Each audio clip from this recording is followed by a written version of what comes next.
Paul, when you were on the front, describe your experiences fighting the other soldiers. It's a very hard experience,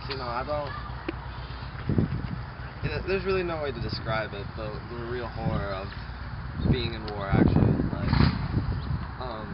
It's very easy to just blindly shoot into the opposing trench, just following orders, but getting up and close and personal is what the hardest part is. I do remember our trench was invaded by a certain French soldier, and naturally I had to try and kill him, but he didn't die quite right away. And he laid there all night just in pain, and it really gave me a lot of mixed feelings, because I felt like maybe it was possible that I could have formed a friendship with this person if he wasn't my enemy.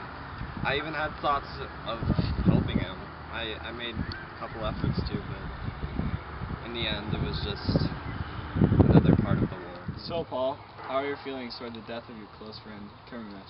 Well, besides the upfront devastation of losing a best friend, it really brought some of the cruel realities of the war into view. I remember sitting by his bedside as he was dying there from his wounds. He had to have his leg amputated after he was shot, and he was slowly dying. And in that situation, you can't really do anything except just give him that false hope and that comfort, just so he can make it through his suffering. So, Paul, how are your experiences with getting gassed in the trenches? Gas is by far one of the worser horrors of the war. Many a times as I've seen a man who thought he was safe.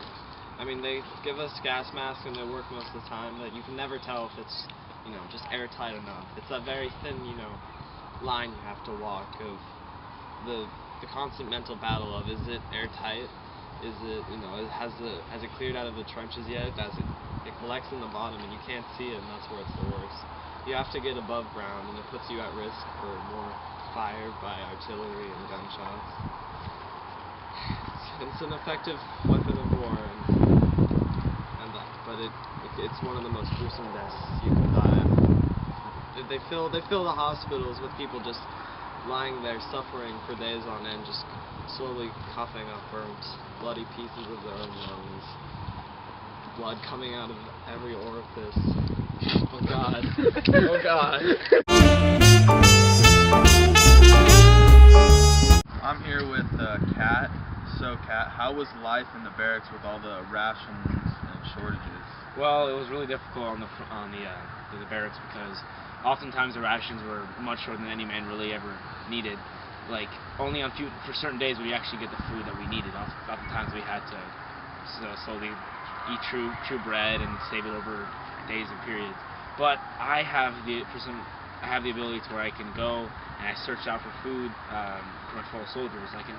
One time we found 2 pigs, and we even cooked them, and we made pancakes. It was quite a fun day, but yet again, the next day we were once again short of food. So the barracks were very hard life. The front was bad, but even off the front, it was a hard one. Describe your relationship with Paul in the war. Well, I'm the most veteran soldier out of the whole group, and so when they came into the war, Paul was just out of the school, and he came in, he didn't know anything about the war. And so I kind of took him underneath my wing, and him among the other soldiers, and I got them trained. I told them all the stories, all the lessons that they needed to know in order to survive out here. And Paul was the closest among all of them, because me and him really worked together often, and we've been in very hard situations. I remember the first time he got wounded, I was there, and I helped him out of the trench, and he was limping, but he got out of it. So me and Paul, we're really close, and so our relationship is stronger than any other bond I know. Hello, I'm here with Kenrick, the teacher of Paul Balmer and many of his friends in the war. So Kenrick, what was your attitude towards your students joining the war?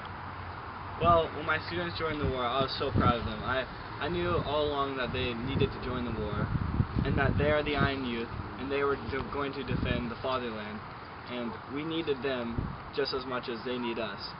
And I knew that this is going to be a quick and easy war, and with their help and with my strong pride in them and my forceness to get them into the battle, I just felt that it was a very necessary thing to do.